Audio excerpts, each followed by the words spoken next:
Buenas tardes, mi nombre es Juan Carlos Gómez y bienvenidos a la sesión de estimación y control 2. Permítanme compartir el programa de esta sesión.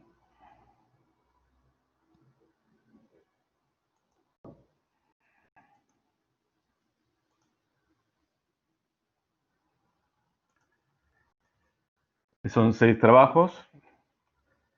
Entonces, bueno, como el primero es el mío, voy a tratar de hacerlo bien rápido.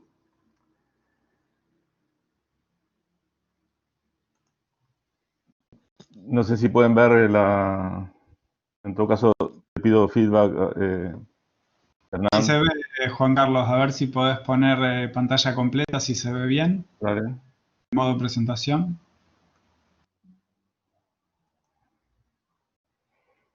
Sí, perfecto, se ve bien.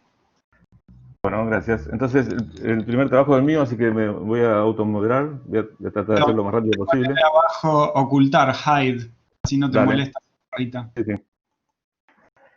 Entonces, bueno, este trabajo es de diseño de un observador de estados de filtro de Kalman, pero a partir de salidas cuantizadas multinivel. Básicamente, la idea es, tengo un sistema lineal estacionario, en su representación espacio de estado con ruido a la salida, ruido proceso, ruido de salida, y la salida es cuantizada, por lo que solo dispongo de la entrada y la salida cuantizada. Lo que quiero es hacer un observador del estado del sistema. La mayoría de los trabajos relacionados con en la literatura asumen también conocida la salida sin cuantizar. En nuestro caso, esta salida sin cuantizar no es conocida. Entonces, bueno, una función característica de cuantización típica es el mid-thread quantizer. En este caso proveería una cuantización uniforme, donde delta es el paso de cuantización. En este caso habría también saturación. Entonces la idea es proponer un observador de estados del tipo de filtro de Kalman, donde, bueno, como es usual en la formulación de filtro de Kalman, tengo dos conjuntos de ecuaciones, una la de actualización de las mediciones y la otra de actualización temporal, o sea, proyección hacia el futuro del estado. Y fíjense que es prácticamente igual al filtro de Kalman, la ganancia de Kalman es la misma, pero en la ecuación de actualización del estado predicho, digamos, la innovación en este caso se calcula como la diferencia entre la salida cuantizada y la cuantización de la predicción de la salida con la predicción anterior del estado. Esa es, digamos, la diferencia básica. Siendo que no conocemos la salida sin cuantizar, por eso no usamos esa salida. Entonces, filtro, observador de estados, digamos, no es óptimo en el sentido que no estamos minimizando la covarianza del error a posteriori. ¿Por qué? Bueno, porque ahora, al tener un error de cuantización, o sea, la ganancia de Kalman minimizaba cuando tenía este término acá. Pero ahora tenemos una matriz de covarianza extra, que es debida al error de cuantización. Entonces el algoritmo resulta subóptimo. Para comparar con otros algoritmos de la literatura, proponemos un segundo algoritmo que lo único que cambia es en la ecuación de actualización de las mediciones. En este caso es proporcional a la diferencia entre la salida cuantizada y la predicción de la salida con el estado anterior, pero esto sin cuantizar. Y comparamos con otro algoritmo, este es más común en la literatura, donde es, el término de corrección es proporcional a la cuantización de las true innovations, ¿no es cierto? Porque es la salida sin cuantizar menos la predicción de la salida con el estado anterior. Entonces, también presentamos, como es típico con el filtro de Kalman, si tenemos un sistema representado como un regresor lineal, que también se puede adaptar el algoritmo para estimación de estados, estimación de parámetros. Entonces, esta sería la versión del algoritmo 1, digamos, para estimación de parámetros. Para un sistema lineal en su representación como regresor lineal.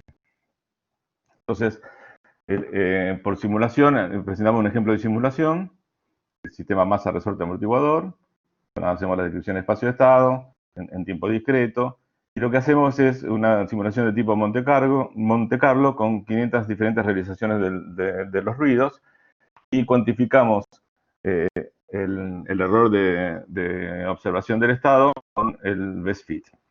Esto lo hacemos para los 3 algoritmos y para diferentes pasos de cuantización. Y los resultados los presentamos como los box plot de ese cuantificador del error de observación. Entonces vemos que siempre el algoritmo, sería para el estado 1 y para el estado 2. Los estados son la posición de la masa y la velocidad. Y vemos que, bueno, siempre el algoritmo 1 se comporta mejor que el algoritmo 2. El algoritmo 3 siempre se comporta mejor que los otros dos, pero la comparación creemos que nos gusta porque este algoritmo dispone de la salida sin cuantizar, que en nuestro caso no la conocemos. Entonces eso lo hacemos para los 3 pasos de cuantización.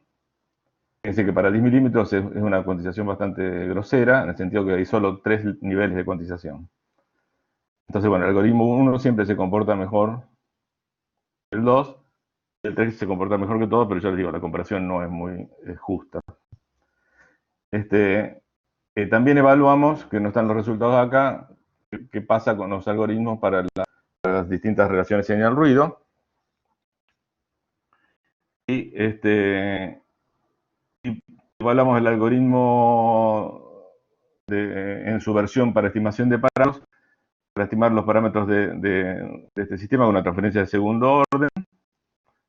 Hacemos una representación con bases ortonormales con polos fijos, y que por lo tanto se puede poner el sistema como un regresor lineal. Entonces, bueno, aplicamos el algoritmo y vemos qué pasa, como vemos que converge al verdadero valor de los parámetros, ¿no es cierto? Para los 3 pasos que estamos analizando, nuevamente. Y obviamente cuanto más chico es el paso, más suave es la curva y más rápida es. Y lo mismo pasaba con los box plots estos, el error se va deteriorando a medida que aumenta el paso de cuantización. Bueno, básicamente, y después, bueno, probamos qué pasa cuando el parámetro varía, cómo es el tracking de un parámetro variable, en este caso una variación de escalón de los parámetros. Y bueno, el que es más rápido es obviamente el de menor paso de cuantización. Bueno, eso es básicamente el trabajo. Les agradezco la atención y no sé si queda lugar para preguntas.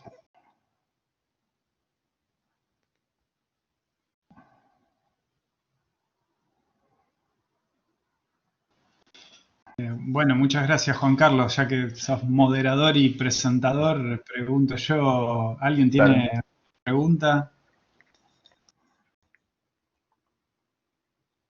Bueno, yo tengo una cortita, que es que cuando vos decís que tenés solo 3 niveles de cuantización para comparar, las señales que pones, ¿cuánto te hacen saturar? ¿O se mantienen dentro del rango sin saturación? No. Las señales le eran 10 milímetros la saturación y llegan hasta 30. Está bien, o sea que la comparación está hecha con bastante saturación, digamos. Sí, con bastante saturación. Bueno. Sí, porque en muchos trabajos el cuantizador es infinito, es decir, no tiene saturación. Eso sería más simple de analizar, me parece, pero... ¿Y tenés alguna idea de, comparando con el algoritmo 1 y el 2, Si satura más, uno es mejor que otro, cuanto más sature hay más diferencia, ¿cómo es? Cuanto más grande es el... no, la saturación es la misma señal. Los tres algoritmos lo probamos con la misma señal de entrada. O sea, el mismo tipo de señal me refiero. Lo que cambió es el ruido, digamos, porque hicimos Monte Carlo. Oh, Y verificamos los boxplots, digamos, del fit. perfecto, gracias. Bueno, podés seguir moderando tranquilamente Dale. los trabajos que Bueno, siguen. entonces ahora el siguiente trabajo es de control de plantas completas basado en selección y combinación de mediciones por Patricio Lupe, Lautaro Braccia y David Subofin, y lo va a presentar, no sabemos. Eh, que- lo va a presentar Lautaro. Bien. Entonces, ¿yo qué tendría que hacer? Dejar de compartir esto, ¿verdad? Sí, y tenés que darle a Lautaro a hacerlo presentador. Ahora yo lo hago por vos, Bueno, convertir en presentador, y ya Lautaro podés compartir tu pantalla. No hace falta que dejes de compartir vos, Juan Carlos, Lautaro directamente comparte la de él. bueno.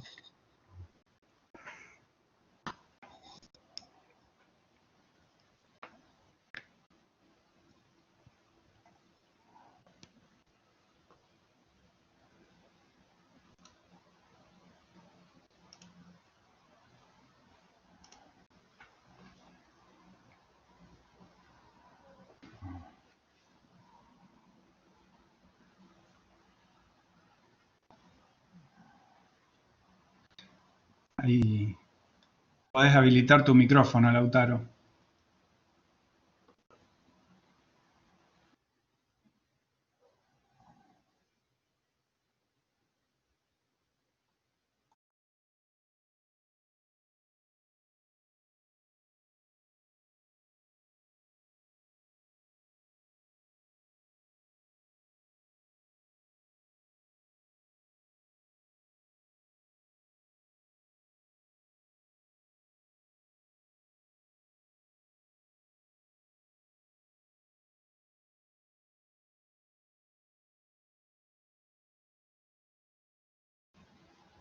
Ahí cuando haces la prueba, Lautaro, cuando selecciones el que va y hables, tenés que ver en la barrita un indicador de que está realmente tomando audio. Tenés que ir seleccionando y hablar, decir algo, a ver si la barrita...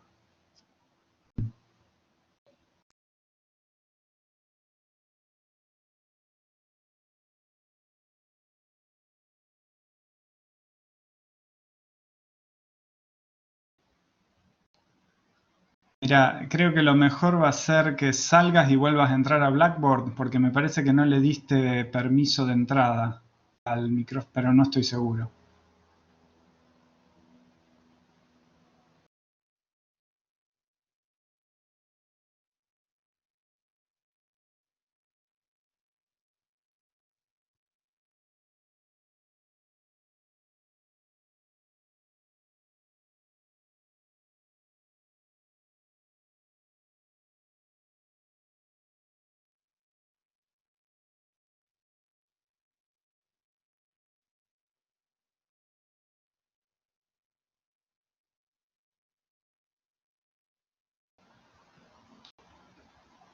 Ahí está, ahora figura que tenés el micrófono habilitado, pero no te escucho todavía.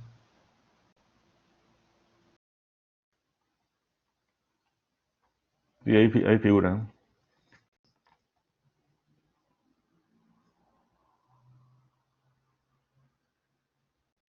Ahora tendrías que compartir la pantalla. Ahí está.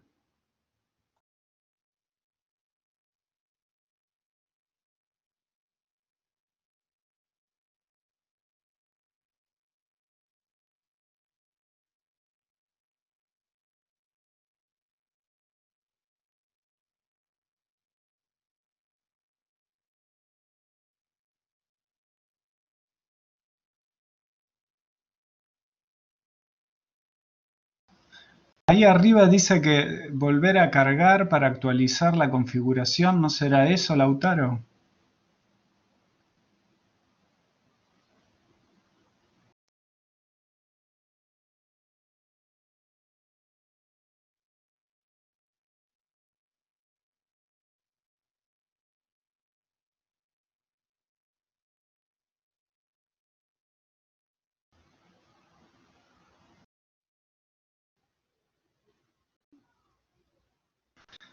No, no se escucha, No se Lautaro. escucha.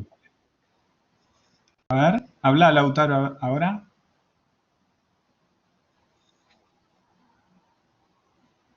No, bueno, yo diría que pasemos al próximo trabajo y que Lautaro siga probando a ver si puede hacer funcionar Dale. el micrófono.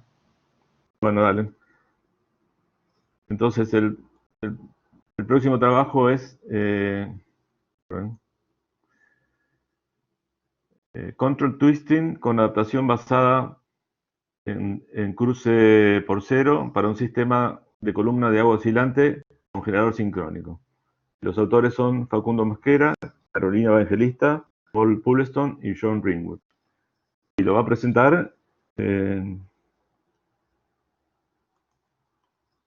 Facundo Mosquera. Vale, ¿le das permiso de presentador, Juan Carlos? Sí, Facundo, eso está. vas a la lista de asistentes y Sí. ahí. Ahí te habilito.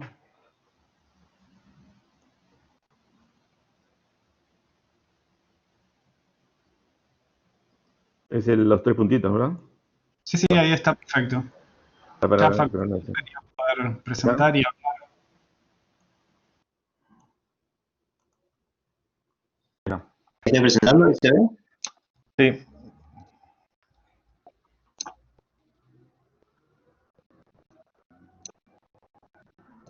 Bueno, ¿cómo pasa? Voy a poner en pantalla completa. ¿Se ve también? ¿Se sigue viendo? Sí se ve. Bueno. Bueno, muchas gracias por la presentación. Voy a arrancar contándosle que trabajo con una columna de agua oscilante. Es un sistema que transforma la energía de las olas a partir del movimiento del agua dentro de la cámara en un flujo de aire. Ese flujo de aire mueve una turbina, gira siempre por el mismo lado sin importar el sentido del flujo de aire. Es decir, es bidireccional. Nosotros en cada uno de estos bloques estamos agregándole modelos. Este es un trabajo que viene en progreso porque es de mi doctorado. Para recursos estamos usando bolas cromáticas. Adentro de la cámara tenemos un modelo de pistón rígido que representa el movimiento del agua y un modelo de compresión del aire, que es la que después genera el flujo de aire. La turbina, hay varias, pero estamos usando una turbina de tipo Wells. El generador que usamos es un sincrónico de imán permanente. Dentro de todos esos modelos, nosotros para los objetivos de control seleccionamos solamente y nos basamos en la turbina Wells y el generador. Es decir, agarramos un modelo reducido y planteamos dos objetivos de control. El primero es una máxima extracción de potencia mecánica. Es una propuesta también que hicimos nosotros y la publicamos este año, donde agarramos la potencia mecánica de la turbina y la reescribimos en dos términos. Uno del flujo de aire, que va a ser independiente en principio de nuestro sistema, y el punto de operación, y un coeficiente que depende del punto de operación, que esto es lo que nosotros controlamos. Entonces, maximizando este punto de operación, es que vamos a maximizar la potencia de salida. Por eso definimos una velocidad de rotación óptima para poder tener un problema de seguimiento, el cual vamos a resolver utilizando la variable de deslizamiento de la resta de velocidades. Vamos a usar variable de deslizamiento porque vamos a trabajar con modelizante de segundo orden, como decía en el título, y esta variable de deslizamiento es grado relativo 2. El segundo objetivo es reducir oscilaciones en la cupla. Es un objetivo más propio de los generadores sincrónicos, y esto se logra llevando la corriente directa en el marco de Q a cero. Esto nos da un problema de regulación, que lo vamos a llevar adelante con la resta de las corrientes en la segunda variable de deslizamiento, que esta en particular es de grado relativo 1. Una vez que definimos los objetivos, el esquema de control lo planteamos con dos términos. Un término de polarización que va a guiar el sistema a los alrededores de sigma igual 0, y un término de control de modo deslizante en segundo orden. En particular, los modos deslizantes de segundo orden aseguran la convergencia en tiempo finito y la permanencia del sistema en sigma y sigma punto igual 0, que es la superficie, y lo hace de manera robusta frente a las perturbaciones e incertidumbres que se contemplan en el diseño.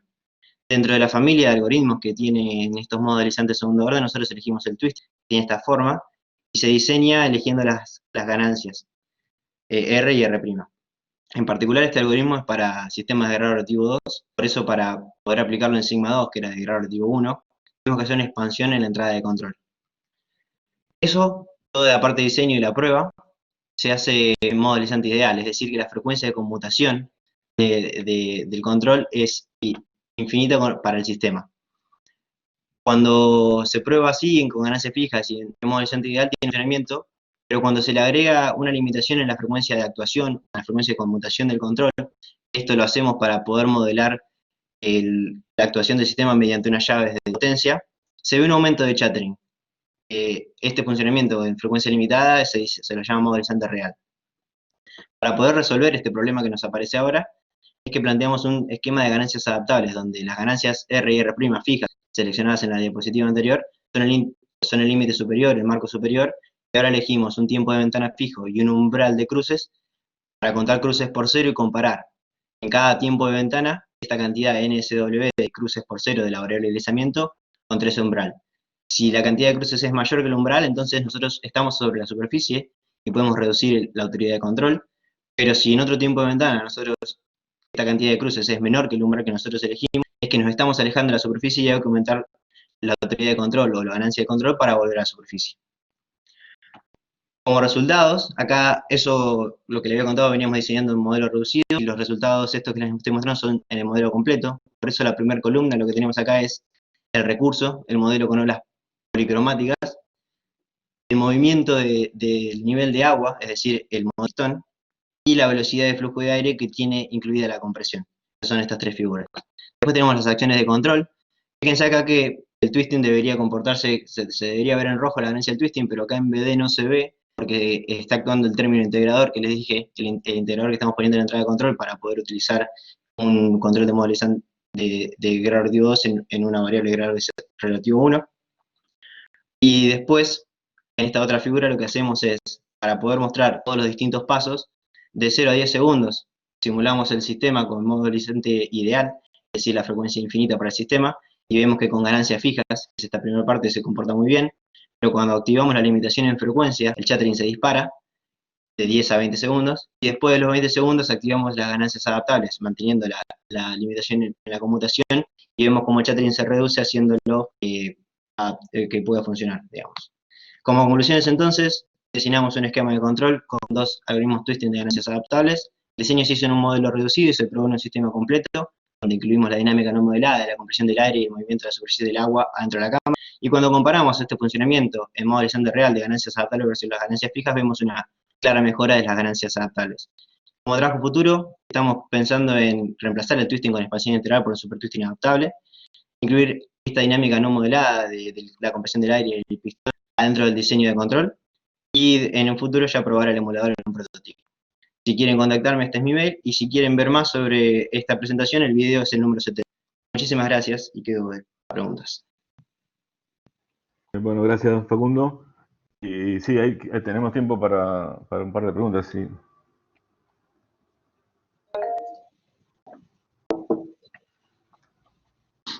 Dale, Jorge, sí, Jorge Dávila, dale. Hola, ¿cómo estás, Facundo? Hola. Oye, una duda. ¿Qué pasa con la robustez del algoritmo cuando reduces la ganancia? ¿Sigue siendo robusto o pierdes robustez? No, pierde robustez, pero este algoritmo que nosotros estamos usando lo propuso Pisano, y él demostró que la robustez se mantiene, se van achicando los anillos, son como unos anillos, pero se mantiene la robustez, digamos. Vos lo tenés garantizado porque tu marco superior son las ganancias conservativas que diseñaste para el ideal. Entonces, como mucho, vos perdés un poco de robustez porque vas incrementando la ganancia, pero también este lambda prima tiene que ser mucho más grande que este lambda para asegurarse, o sea, un poco de robustez perdés, pero para garantizar que vos vas a volver rápido a la superficie cuando detectaste que te está yendo, como parámetro de diseño, esta ganancia tiene que ser mucho más grande que esto, digamos. ¿Y Se pierde un no hay poco. riesgo de que quede en un modo deslizante justamente entre esos dos valores, entre el mínimo y el máximo? Perdón, no te Digamos, escuché. ¿no hay algún riesgo de que quede oscilando la ganancia entre el valor mínimo y el máximo que tienes ahí? No, Entre estos valores mínimo y máximo. entre estos dos, Que se dé la ganancia máxima son las ganancias fijas, o sea, es la ganancia que te da el diseño contemplando todas las perturbaciones, incertidumbres y todo el rango de funcionamiento, o sea, estas en general son ganancias conservativas, son bien grandes.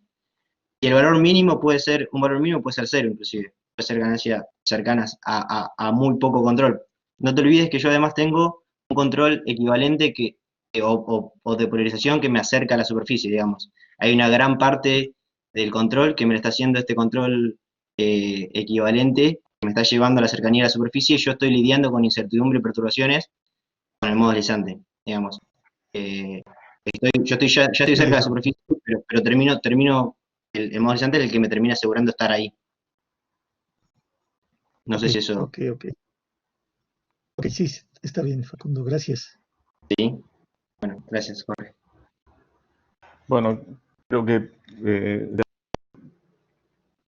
ya estamos en el tiempo. Continuamos. Gracias, Facundo. Bueno, Continuamos con la próxima presentación. ¿Te parece? No sé si Lautaro, Katia, que te habíamos salteado. Pasemos a la siguiente, que Lautaro está tratando de resolver todavía. Ok. Entonces, bueno, la siguiente presentación es técnica para continuar la bifurcación de Hopf asociada a interacciones subsincrónicas de control. Los autores son Nicolás Costa, Gustavo Rebel, Diego Alonso y Roberto Daniel Fernández. Y el presentador es Nicolás Costa. Hola, sí, Nicolás. Hola. No sé si me escuchan. Bueno, sí, te escuchamos y ahora a ver si podés compartir la Bárbaro. pantalla. Dale el permiso, Juan, hacelo presentador. Espero que no encuentre.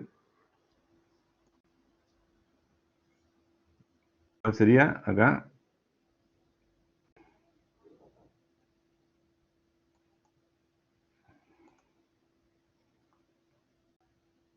Presenter, ahí estás. Fíjate si podés compartir.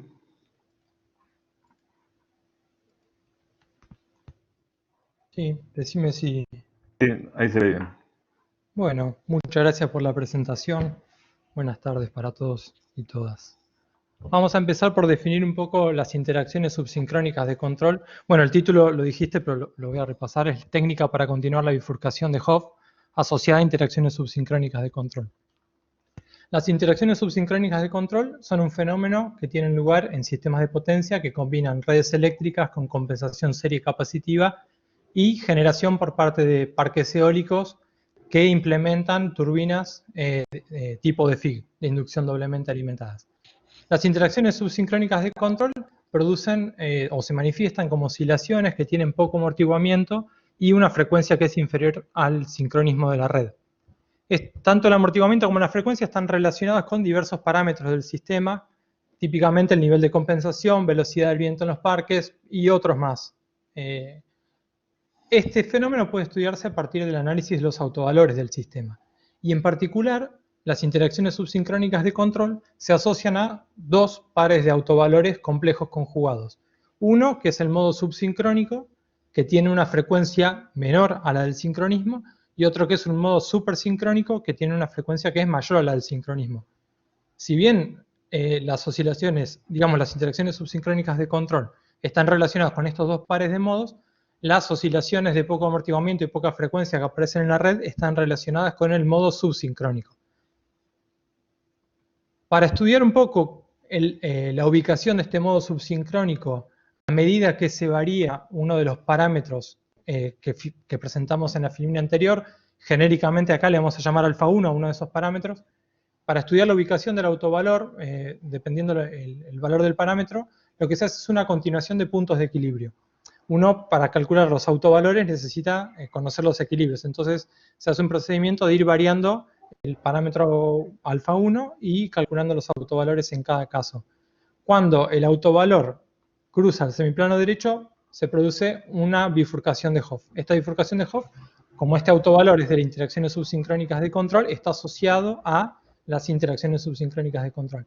Este es el punto límite de estabilidad por interacciones subsincrónicas de control respecto del parámetro alfa 1.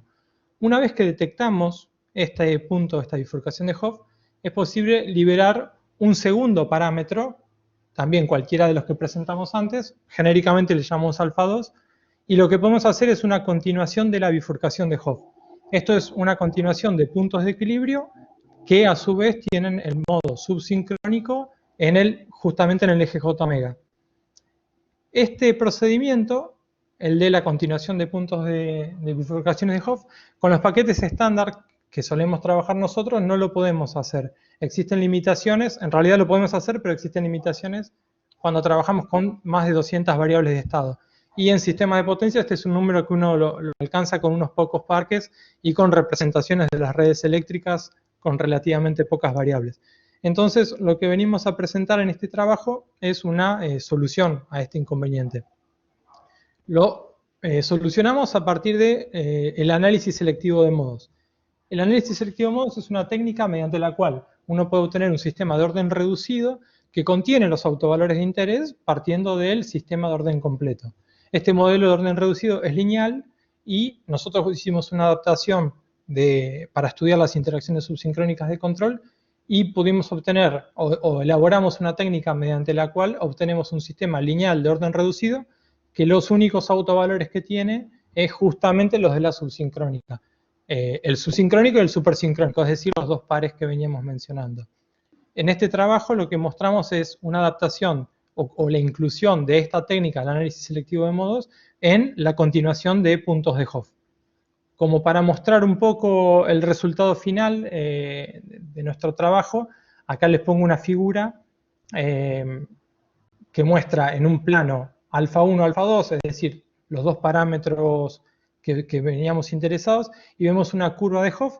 Esta curva lo que delimita es la región inestable y estable de los valores que pueden tomar estos dos parámetros, y la particularidad es que esta curva de Hopf delimita cuando el autovalor subsincrónico cruza al semiplano derecho. Bueno, en este trabajo lo que presentamos es justamente la adaptación de esta técnica.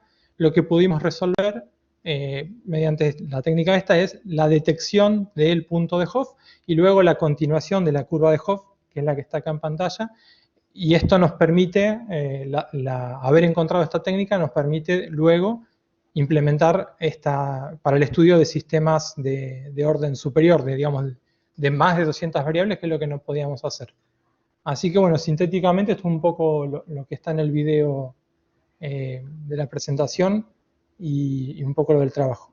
Así que les agradezco el tiempo y quedo a disposición para preguntas.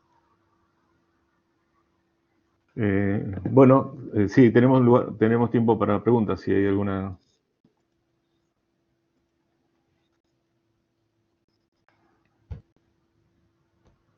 Yo lo que vi en el video es que vos siempre trabajás en hacer la extensión del punto Sí. con una componente. Bueno, es para representarlo en un plano, ¿verdad? Con un parámetro, digamos, claro. liberando un parámetro. Sí. Pero después, los puntos que vos calculás, vos lo haces multivariable, digamos. Si el estado tenés 200. Claro, No sé si me claro, explico. es justamente para presentarlo en un plano. Esos gráficos que están ahí en el trabajo es para mostrar gráficamente el cálculo de la tangente y cómo es la estrategia de corrección, de predicción y Bien. corrección. Digamos, eso sería una hipersuperficie, en realidad. Exacto. Sí, sí. Ok. Bien.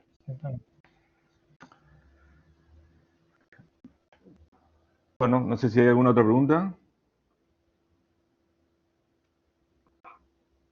Bueno, entonces creo que podemos seguir con la siguiente presentación. Bueno, Gracias, muchas gracias. Gracias, Nicolás. A vos. La siguiente presentación es Automatic Calibration in the Wild of Monocular Surveillance Cameras solely from Pedestrian Heights, de Martín Oviedo y Sebastián Arroyo. Y la presentación la va a realizar Martín Oviedo, y ahora te autorizo. Un segundito.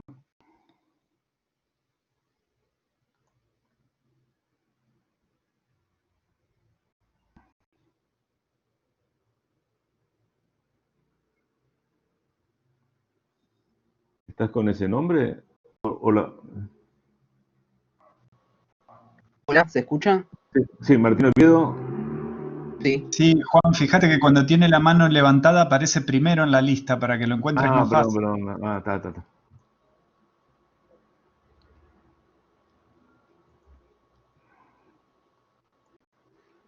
Ahí estarías autorizado. Gracias, Hernán. Perfecto. Comparto pantalla.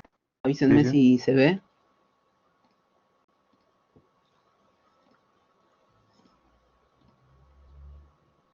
¿Se ve? Sí, se ve bien. Perfecto. Buenas tardes a todos. Mi nombre es Martín Oviedo. Soy estudiante avanzado de la carrera de Ingeniería en Control y Automatización Industrial de la Universidad Nacional de Quilmes.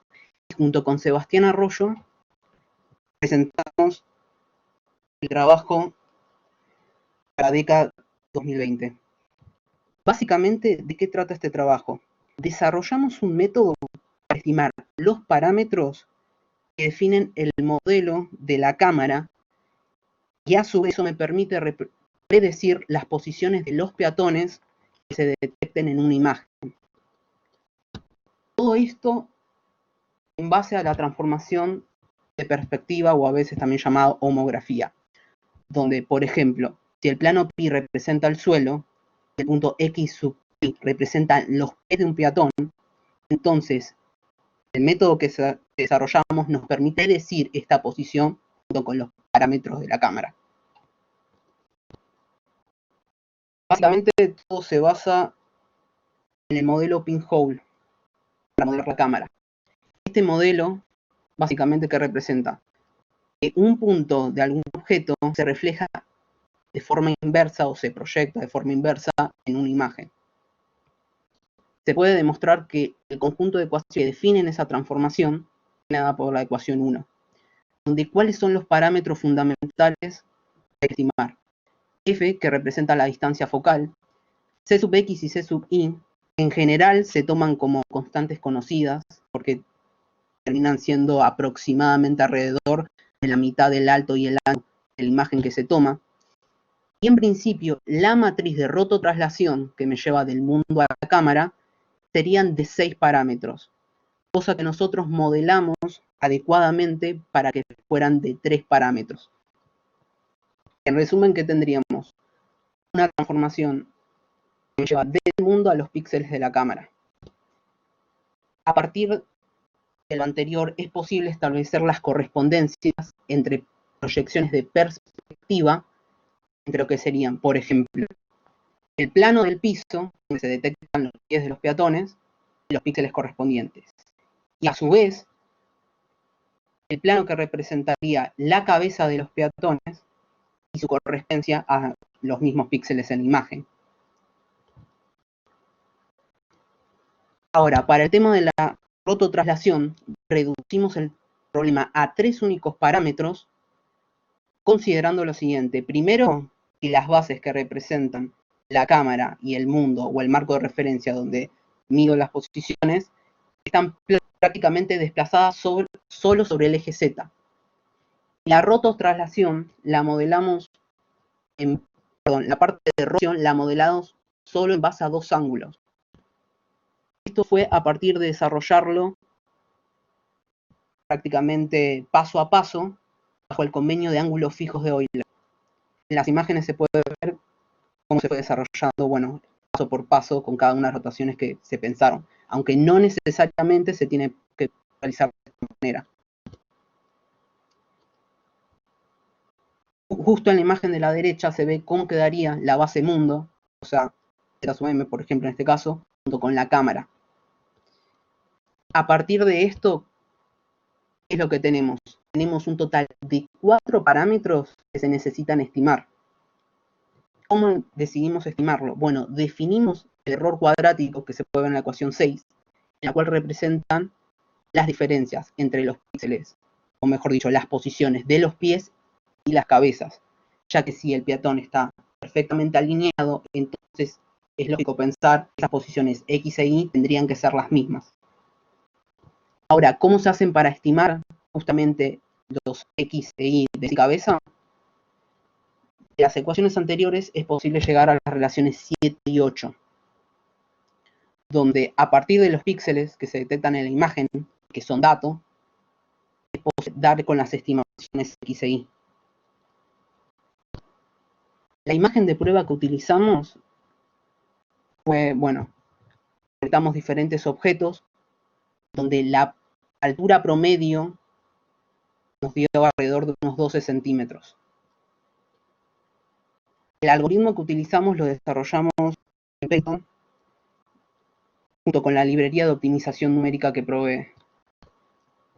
Básicamente, lo que hicimos fue probar valores semilla iniciales, que el algoritmo optimice los valores y el resultado final nos da un error mucho menor al inicial. Eso es muy importante. Ahora, para comprobar estos resultados se realizó una comprobación circular. Es decir, a partir de las mediciones que tomamos, posiciones verdaderas de los objetos, realizamos las estimaciones X e Y y comprobamos que también dan respecto a los originales, los cuales claramente se ven muy cerca entre sí. En este caso, los puntos azules son las posiciones verdaderas y verdes y amarillos las estimaciones que se realizan tanto para pies y cabeza. En resumen, ¿qué es lo que podemos resaltar de esto? Si bien es un método sencillo, es conveniente poder encararlo desde una perspectiva bayesiana, ya que acá trabajamos con valores puntuales. Tal vez sea mucho mejor trabajar con las incertidumbres, las mediciones, ya que con eso podría lograr una aproximación aún mejor a las posiciones reales. Y como detalle importante, que lamentablemente entre Sebastián y yo no lo pudimos terminar, fue que trabajar en una solución cerrada, por lo menos para darnos idea de un conjunto de soluciones acotadas, y de esa manera ver si se podía lograr aún una mejor estimación de esas predicciones. ¿Cuál es la mejor ecuación que llevamos para eso? Bueno, la que se presenta en la 9. Esta ecuación indica algo importante. Indica una transformación de perspectiva entre píxeles de los pies y la cabeza, que son datos para nosotros. Y existen métodos ya para determinar lo que sería la matriz H asterisco, que obviamente relaciona a quiénes, a las matrices de transformación H sub C y H sub T que definimos anteriormente. Lamentablemente, bueno, no pudimos llegar a una relación clara entre eso y los parámetros que nos sirvan. Bueno, con esto termino el trabajo. Si alguno quiere hacer alguna pregunta, bienvenido sea.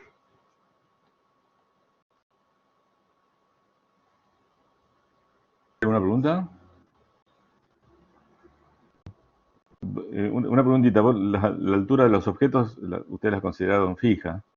¿Cómo te parece que se puede incorporar una incertidumbre a esa altura? Vos lo mencionaste al final, pero... Lo que tomamos en cuenta fue que la altura promedio que representa de las mediciones, bueno, sería aproximadamente igual a la verdadera. Justamente por eso mencionamos en lo anterior que en realidad sería conveniente incluir esa perspectiva bayesiana. Justamente Claro, para por eso. O sea, vos lo que querías es tratar de incluir la dispersión, o sea, la varianza respecto a la altura promedio. Claro, exactamente. Ok. ¿Alguna otra pregunta?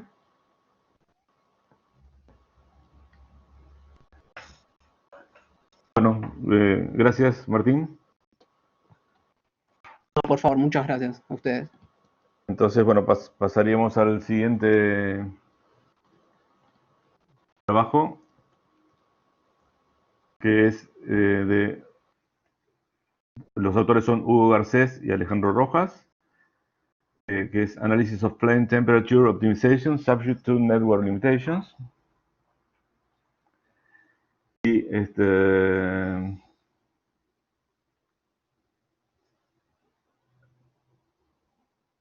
no los estoy viendo, digamos. Que presente Lautaro ahora. Ah, bueno. Bueno, entonces, discúlpeme.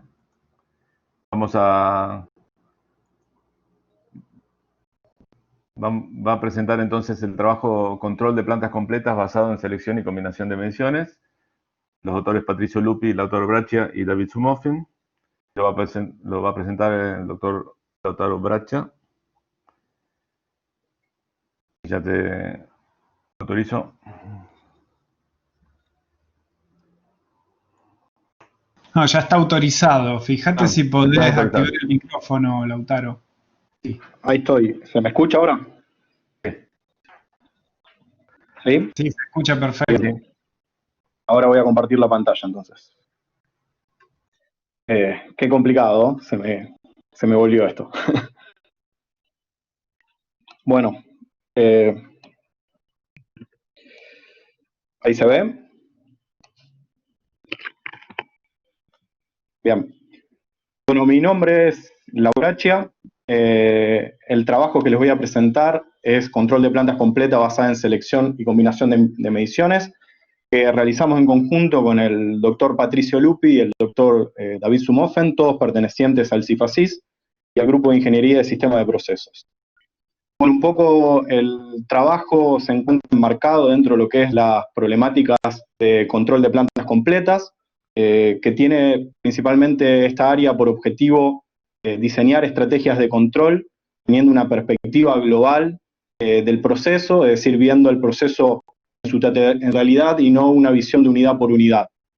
Básicamente, el diseño de las estrategias se realizan a partir de criterios, diferentes criterios que pueden ir desde criterios económicos como la rentabilidad, la controlabilidad o criterios como la controlabilidad y el desempeño.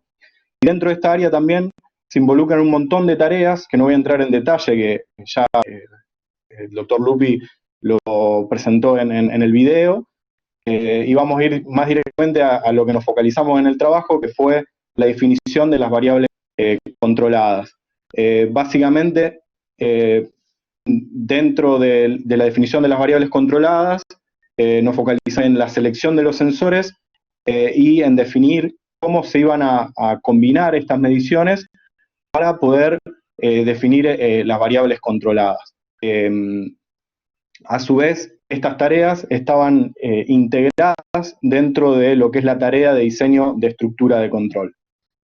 Bueno, un poco cómo se suele abordar la selección de variables controladas. Bueno, existen principalmente dos grandes grupos, una serie de trabajos que abordan la selección a partir de criterios económicos, donde una de las técnicas más reconocidas es Self-Optimizing Control, que fue presentada por Coget. Del otro lado tenemos un conjunto de trabajos, ¿no?, que abordan la selección de variables controladas a partir de análisis de controlabilidad y desempeño. Básicamente la idea de esta subárea es seleccionar variables controladas de manera de que el subproceso que se obtiene sea fácil de controlar. Bueno, en este subárea nuestro grupo ha estado trabajando ampliamente en los últimos tiempos, en donde uno de los primeros trabajos fue presentado por el doctor Sumofen ya en el 2011. Básicamente él propone realizar la selección de variables controladas a partir de la minimización de un índice que está basado en la suma de los desvíos cuadráticos. Básicamente lo que propone y demuestra en ese trabajo es que realizar la minimización de ese índice lleva a seleccionar variables controladas que generan un subproceso que se maximiza un mismo valor singular. Esto tiene un conjunto de implicancias, dado que por un lado evita direcciones de entradas con baja ganancia multivariable, y por otro lado reduce o nos lleva a estructuras que utilizan una menor energía de control. Bueno, un poco la contribución de este trabajo, básicamente, respecto a esa estrategia que expliqué recién, la original, básicamente se definían las variables controladas a partir de las mediciones simples del proceso, es decir, las salidas directas de la planta. En este trabajo presentado en el Congreso, básicamente no solo se hace la selección de los sensores, sino cómo se van a combinar esos sensores para dar las variables controladas, ¿no? Es decir, se utiliza una combinación de mediciones. Por otro lado, como dije anteriormente, esto está incluido dentro de una estrategia de diseño de estructura de control, una estrategia feedback convencional, con un módulo de combinación de mediciones que no es más que una multiplicación matricial. Ahí se ve el dibujo. Básicamente las ventajas de la propuesta, básicamente que tanto la selección de las variables controladas como el diseño de estructura de control están basados en modelos de estadio estacionarios que son fáciles de obtener. Por otro lado, permite utilizar un mayor número de sensores que actuadores, lo que da una flexibilidad al diseño, es decir, en el caso de una desconexión de algún sensor, tenemos una amplia gama de posibilidades para poder reconfigurar el control. Por otro lado, beneficios dinámicos, como respecto a las estructuras clásicas, es decir, están relacionados estos beneficios principalmente a la disminución de la energía de control, como dije anteriormente. Bueno, como conclusiones generales del trabajo, básicamente la estrategia propone es de simple implementación, ya que está basado en una estructura descentralizada feedback, con lazos PID convencionales, y ese módulo de combinación de mediciones que es una multiplicación matricial. A su vez, se produce una mejora en el desempeño dinámico, dado que, como dije anteriormente, la definición de estructura a partir de la minimización de ese índice va hacia estructuras que tienen un menor gasto de la energía de control. Y a su vez, vimos en ejemplo, en el caso de estudio, que para algunas estructuras se mejoraron el desempeño de las salidas respecto a la estructura clásica. Y a su vez, la estrategia permite seleccionar un número óptimo de sensores. Como desventaja de la estrategia propuesta, básicamente no se garantiza un offset nulo cuando tenemos mayor número de sensores que de actuadores, y por otro lado, se pierde representación real de lo que son las magnitudes que se están controlando, ¿no? De las variables que se están controlando. Dado que en la estrategia original eran las salidas del proceso, que podían ser, por ejemplo, temperaturas, presiones, y ahora en la estrategia propuesta son combinaciones de estas magnitudes, lo cual muchas veces en la industria no es muy bien visto. Bueno, y como trabajo futuros, básicamente se va a trabajar con el problema de reconfiguración, es decir, se va a tratar de realizar el diseño y la selección de variables controladas a partir de plantear posibles conexiones de sensores. A su vez se va a incorporar la selección óptima de las variables manipuladas, dado que en este trabajo se consideraron que todas las variables de entrada disponibles eran variables manipuladas, es decir, la idea es ampliar la estrategia buscando su selección, o sea, definir el número y qué variables se van a utilizar para controlar, una generalización de la matriz C, en donde esta matriz, que en definitiva es la que es esta multiplicación, combinación de mediciones, la idea es poder incorporar mediciones que se pasen directamente, es decir, sin combinar, de esta manera lograr quitarle el offset de salida que presentan esas salidas, principalmente para salidas que sean de interés. Bueno, muchas gracias y preguntas. Si tenemos tiempo para una pregunta rápida. Yo tendría una pregunta, digamos, ¿hacen algún tipo de normalización de las, digamos, como los sensores son distintas magnitudes físicas? Sí. Que pueden tener distintos rangos, digamos. ¿Hacen algún tipo de normalización previa? Sí, las matrices... A la mezcla. O sea, las matrices del proceso que están dadas en funciones de transferencia están normalizadas. Ok. ¿Y algún tipo de selección de variables previas? En el sentido que puede haber variables que son linealmente dependientes y no tiene sentido considerar... Sí. O sea, el proceso, la matriz G tiene que... o sea, se elimina todas las variables que son linealmente dependientes. Ok. Bueno, gracias, Lautaro. De nada. Bueno, si no hay más preguntas, entonces pasaríamos al próximo trabajo. Ahora le doy a Alejandro Rojas,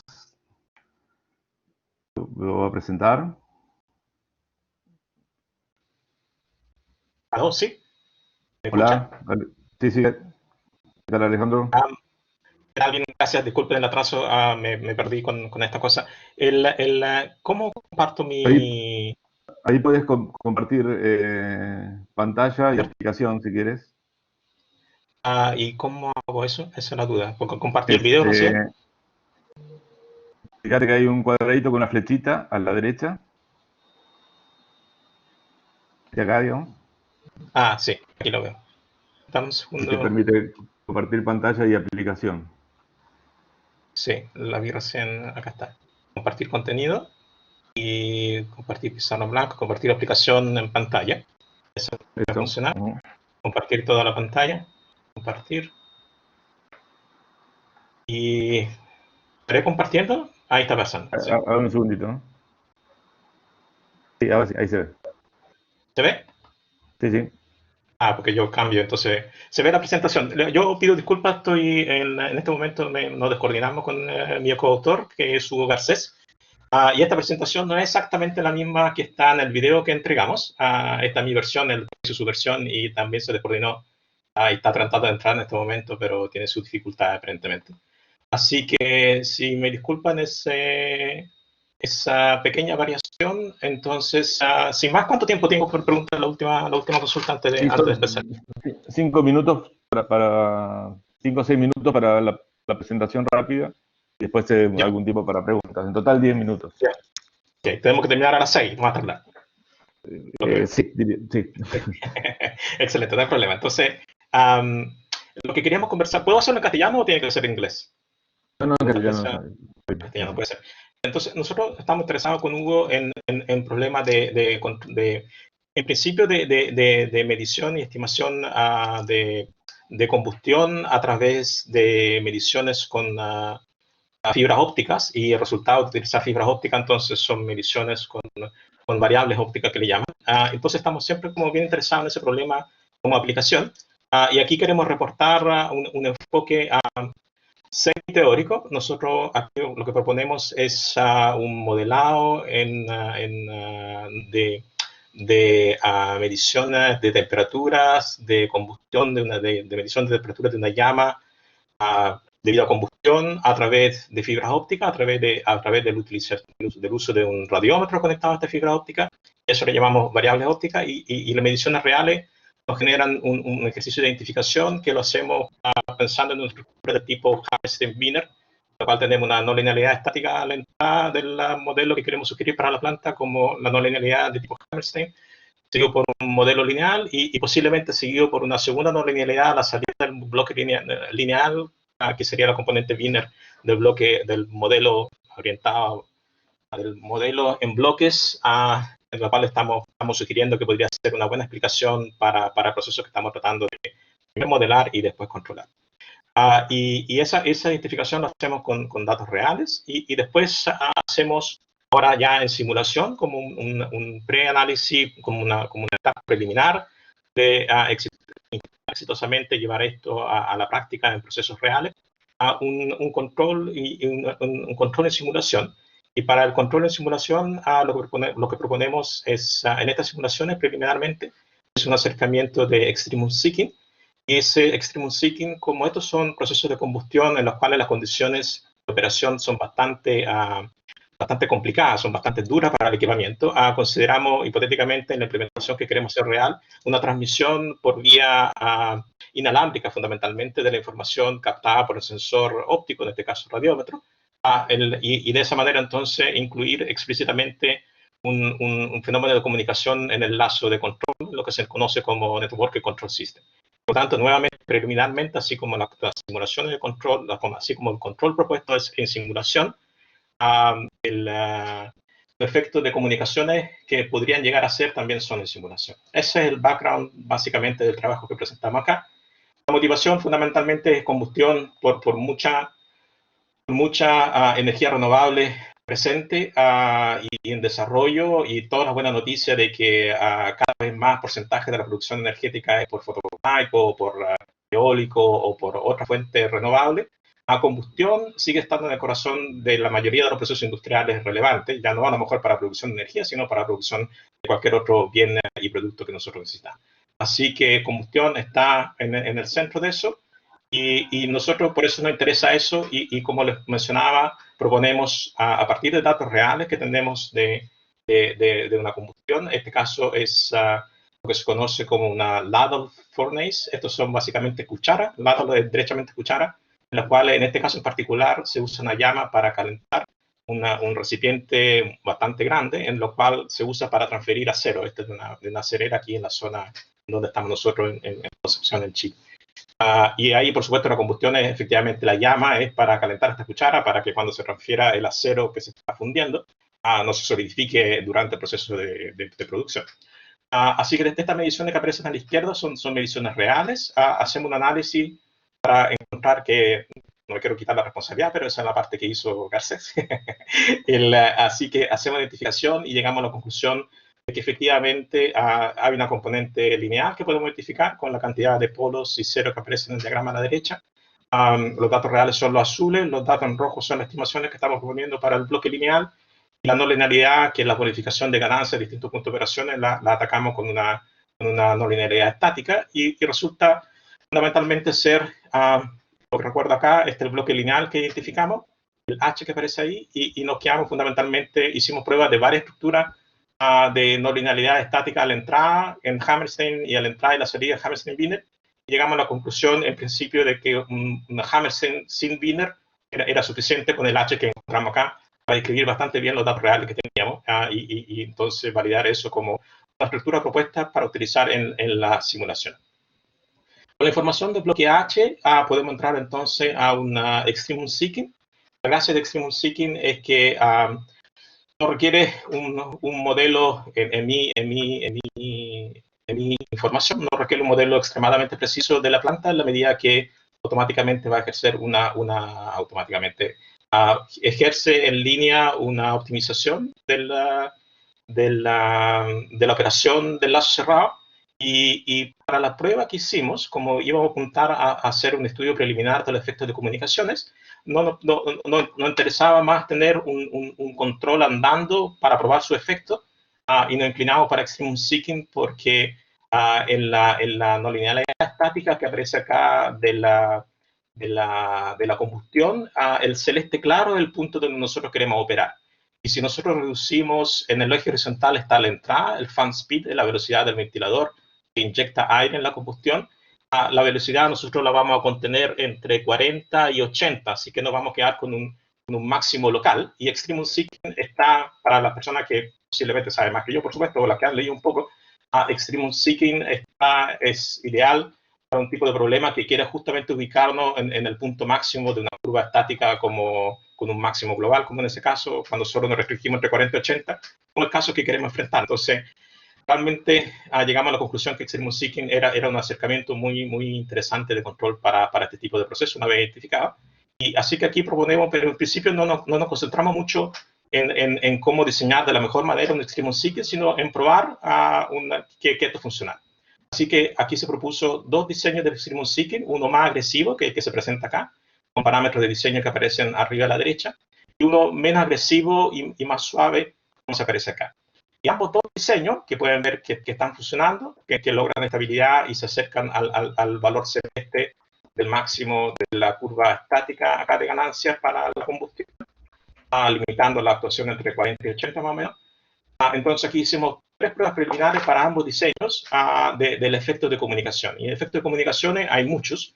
Hay restricción de potencia, hay cuantización, hay pérdida de paquetes. Nos concentramos en los muchos que existen en tres efectos. En el canal de comunicación siendo caracterizado por un ruido de canal de comunicación aditivo, por un canal de comunicación siendo caracterizado por una ganancia variable, y del canal de comunicación siendo caracterizado, por ejemplo, por una transmisión a través de Internet, por pérdida de paquete. TCP/IP, protocolo de TCP/IP, pérdida de paquete. En lo cual, cuando hay una pérdida de paquete, se mantiene fijo el valor que estaba en memoria. Ese es básicamente. O si no, a veces se puede reemplazar por cero. Pero cuando se reemplaza por cero, el efecto, vamos a ver que no es muy positivo, pero si lo reemplazáramos por cero con pérdida de paquete, sería peor todavía. Bien, ambos diseños, el valor que nosotros queremos seguir como set point es la línea punteada. El primer diseño, el más agresivo, cuando tenemos ruido aditivo, el efecto a la medida que aumento la varianza es de correrme el valor al cual converge, mientras que el segundo diseño, que era menos agresivo, como resultado de estas, son simulaciones de Monte Carlo. Hicimos promediaciones, creo que 100 simulaciones por cada punto promediado, y nos movemos entre 0 y 2 con la varianza. Vemos que el segundo diseño, que es menos agresivo, tolera bastante mejor la presencia de un ruido aditivo en la realimentación, entre el sensor y el controlador. Y ahí es donde ubicamos nuestro canal de comunicación. para el caso de varianza en el canal de comunicación, aquí vemos que el primero diseño, que es el más agresivo, responde, que uno podría decir que tanto mejor, pero está más encima del valor de referencia de 1480, más o menos, que estamos buscando. Y en pérdida de paquetes, ambos dos son bastante sensibles en pérdida de paquetes, lo cual sugiere también, nuevamente, en este acercamiento preliminar, que de los 3 efectos de comunicaciones que aquí estudiamos preliminarmente, probablemente el de pérdida de paquete es el más contrario al desempeño de este lazo de control. En particular, entonces significa de que debiéramos posiblemente, eso sugiere que debiéramos posiblemente en considerar de qué forma transmitimos la información del sensor al controlador, no utilizar un protocolo TCP/IP, porque eso pareciera ser de las 3 opciones la peor. ¿Qué queremos hacer a futuro? Queremos incluir a lo mejor efectos de comunicaciones en el diseño mismo de Extreme Seeking, para que esto esté optimizado para enfrentar este tipo de limitaciones de comunicación, como las que vimos, ruido aditivo, varianza en el canal o pérdida de paquete, e implementar esto en procesos verdaderos. Eso sería. Le agradezco mucho su atención, disculpo nuevamente por la descoordinación, y si hubiese alguna consulta, feliz de contestarla ahora mismo, o si me la hacen llegar por correo. Mi correo está, creo que al comienzo. Y devuelvo la palabra entonces a Alejandro. Bueno, gracias, Alejandro. No sé, a lo mejor una pregunta breve. Sí.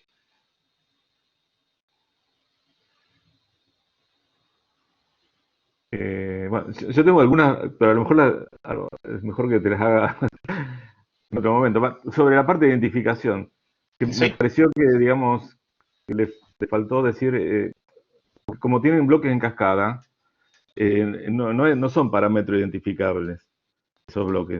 Vos podés meter una ganancia y la repartís. Entonces hay que hacer normalmente una normalización. Probablemente usted, me da la impresión que usaron el non-linear Amistar Binner del toolbox de System Identification de MATLAB. Hasta donde yo sé, sí. Y entonces eso ya está resuelto. Ahí, por eso digo. Claro, yo, perdóname, aquí tengo que poner agregar un título aquí, me pareció. No, la parte de modelamiento efectivamente la tomó en cuenta Garcés. Habría que preguntarle a él específicamente.